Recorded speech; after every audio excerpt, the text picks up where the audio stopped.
welcome to the Jamaica Young Police channel again. So this is part 2 of the Lisa Anna and the PMP LGBTQ plus unleash the gay community and Queen of Africa because of a blatant and well concocted lie followed by economic terrorism campaign that started in Jamaica against this Rastafarian woman who have said and did nothing wrong to harm the gay community. And you know, everything in Jamaica, you know, people, as it is said in the world, that of all the communities in the world, this is the most feared community because of economic terrorism. People don't even fear them like how they fear ISIS, and they are not killing people. So it's because of economic terrorism. Terrorism is terrorism. It doesn't matter what kind of terrorism. And if people cannot speak the truth, then we're living in a world of lies, in which we know that it's the liars that run the world. You understand? But, you know, come on, man. Black people have been suffering for over for the past 2,000 years. And black people still suffering. And then they have people within the black space. Because Lisa Anna is not black, you know, she's Indian. Because she's not going to tell her that she's black. But these black people keep voting for her, you know, and she don't love black people. Because she's the one that... Hello, I'm Jovan Johnson. The Culture Minister Lisa Anna has expressed regret at the performance of reggae artist Queen Africa, who used the Grand Gala stage on Monday to lash gays. The minister says she is now reviewing the system of contractual engagement of artists and suppliers to improve quality control to ensure there is no repeat. So, you know, when the people in the gay community worldwide, you're listening to a media house in Jamaica reporting that Queen of Africa had said things about the gay community, they're going to accept it as gospel, you know. They're going to accept it as gospel.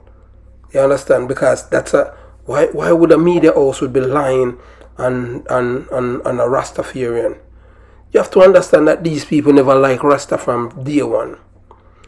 They never like Rasta from day one. You understand? In the 1970s, it's the media house that started destroying the people's mind. You understand what I'm saying? The media never did like Bob Marley, you know. As much as they say they might lift him up as hero now.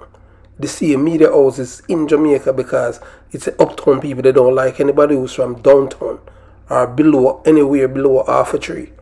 You understand? So they concoct up this lie now against the woman because she's a Rasta woman. You understand? From the pits of hell, lies.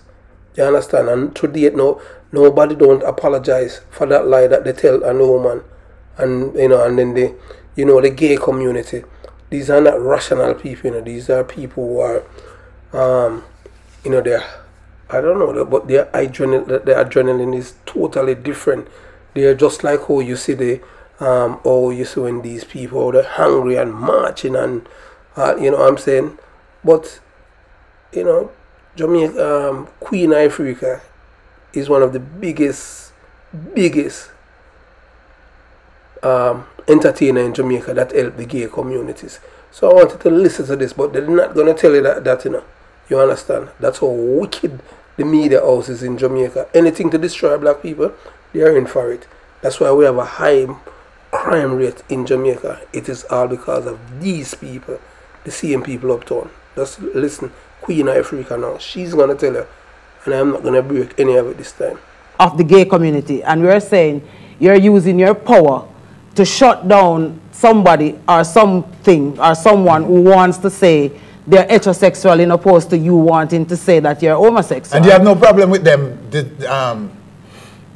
claiming their rights? What you do in your bedroom is your personal business. What I do in my bedroom is my personal business. Why are we having this big confrontation around the world is beyond me, and not only me, but as you can see, the public in general is actually at a point of confusion because people really want to understand what is the message that the gay community is really trying to get across. Is it that you're saying to us that there was a pamphlet issued out somewhere which says you're not supposed to even talk about your sexual preference because you talking about your sexual preference is going to be discrimination against me being an homosexual? It is unfair and it is unbecoming. Have you had dialogue with them, the gay community? I have friends. I have friends in the gay community. And my reason for having friends in the gay community is to understand their world. I have counseled over 30-odd homosexual youths. I must tell the story while I get the chance now. Yes. God rest her soul, Mrs. Edda Littlewhite. She had an organization when she was alive where she deals with food and housekeeping, stuff like that. She used to have a little school where she taught people. The Household Helpers Association was formed by her. Exactly. Right. So she had this thing where she had she said at her workplace, she had to walk past prostitutes to go into her workplace, and it was upsetting to her. So she had an idea to bring them off the street into her establishment. Male prostitutes? Male and female prostitutes. Okay. And she brought them in, gave them a skill. At the end of the process, she had a graduation ceremony for them. I think maybe about 100 or a little less. Yes. And she said, after calling around in the industry everywhere, nobody answered. And lo and behold, she picked up her phone and she called Tony Rebel, the art call. And he answered, and yes. I, being a part of the camp, he invited me and another artist from the camp to come with him, and of course we said yes, because if Rebel say yes, we are going to say yes. So we went together just to assist her. When we went there, we spoke to them, we performed, and she wanted us to give a goodly word to them, to encourage them that they don't have to be on the street selling their bodies in order to survive. Yes. But the gist of the story is, when the function was over, I took it upon myself to ask her and her staff if I could speak to the men in the group, because I wanted a one-on-one to understand them as to why is it that as young men, none of them were in their 30s as yet, I wanted to know why is it that they were on the streets selling their bodies and so young and so cute and looking so good and everything. They were from all sectors of society, from the inner city, from uptown, from rural Jamaica. And one of the frightening things that I found out from them was, first thing I asked them was, what was the gay community's idea of a Queen Africa? One of them said, well, them say you better. Okay. But because they said, but they said, they don't really have any problem with me, because just the song I did, that Keep It To Yourself, was what they had an issue about. Anyway, I spoke to them, I asked them one-on-one, one by one, what is this that had them there? One of them came from Portland. He was molested. His father is a pastor, and his father left him next door with a member of the church, and he was molested by that man. And when he spoke, when he told everybody about it, they said he was lying, and they beat him and run him out of the community and called him a liar, right?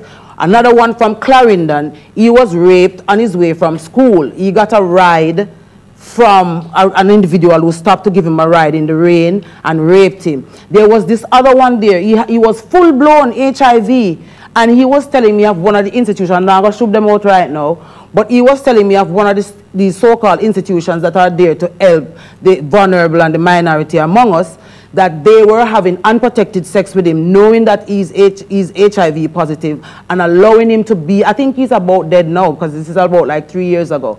He was allowed to go into Halfway Tree to sell his body and to come back into this institution as a part of their protective shield. Now, Winford, that doesn't sound like an homophobic person to you, does it? No. Exactly. So that is why we're having this debate now, as who exactly is an homophobic?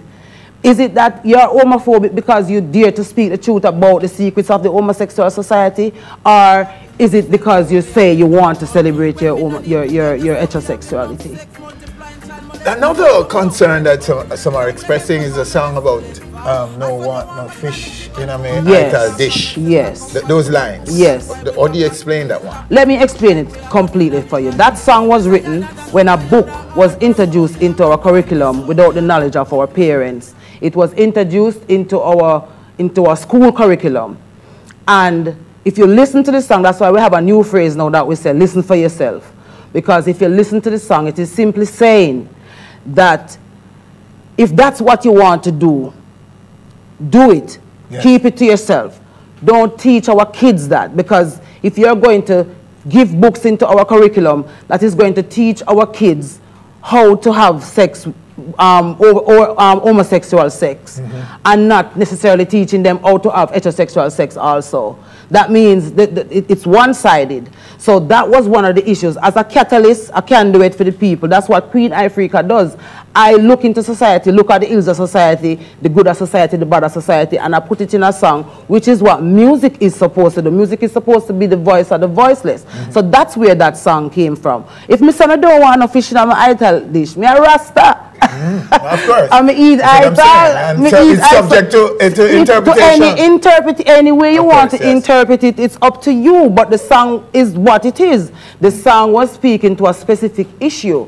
When I did that song in Winford, I wanted the gay community to come to me to have that dialogue about how it is that we are educating our kids, because the gay community is in the lead where educating our kids are concerned.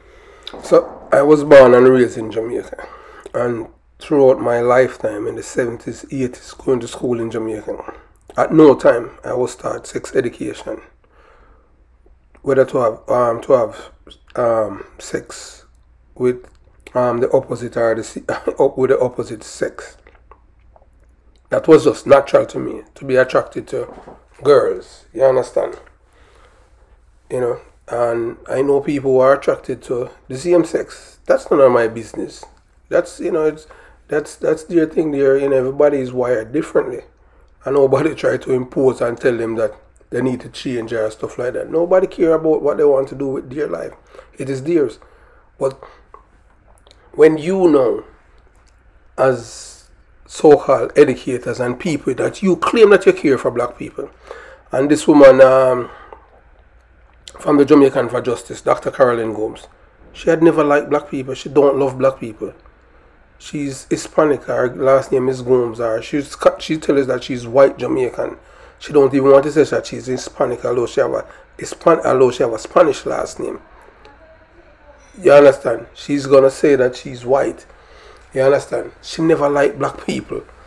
But everything that she has been doing, you know, is to destroy them. You know, it might as well let us, just unleash the, anything that they can to just get rid of the people. Because what she has done, she has empowered the gunmen in Jamaica to kill as many people as they can, rape, rob, but yet still, you know. And the police are treated as criminal by the government because of this woman and her cousin Ronald Tweed, who is the former Minister of Education. He's the one that was bringing it in, you know. And this man is a Catholic priest, you know. He was the one that was responsible of secretly bringing in this book, these books to the kids. But look now, you see, the reason why they were doing it is because they know that a majority of the Jamaican people are illiterate and do not like to read. Guess who caught it? It was the Rastas that caught it. Because the Rasta, they want to know what the kids learning. If you look and see all the madness that's going on in Jamaica in the dance hall, look who doing it. It's not Rasta kids. It's the bald kids. It's the bald kids. Because bald people, them lazy. Them not like read. They're illiterate. And they're socialists. Rasta self-reliant people. Rasta not like beg. Rasta not beg. Rasta create them own economy. And Rasta is love. You understand? So, you know, them smear the woman and use economic terrorism against her. You understand? Just because she said, boy, she love her baby father, Tony Rebel. You understand? She never do any murder music. Up to now, we don't see these same people, Lisa Anna and the PMP LGBTQ plus party, come out and support that the same black people stop singing music for kill black people.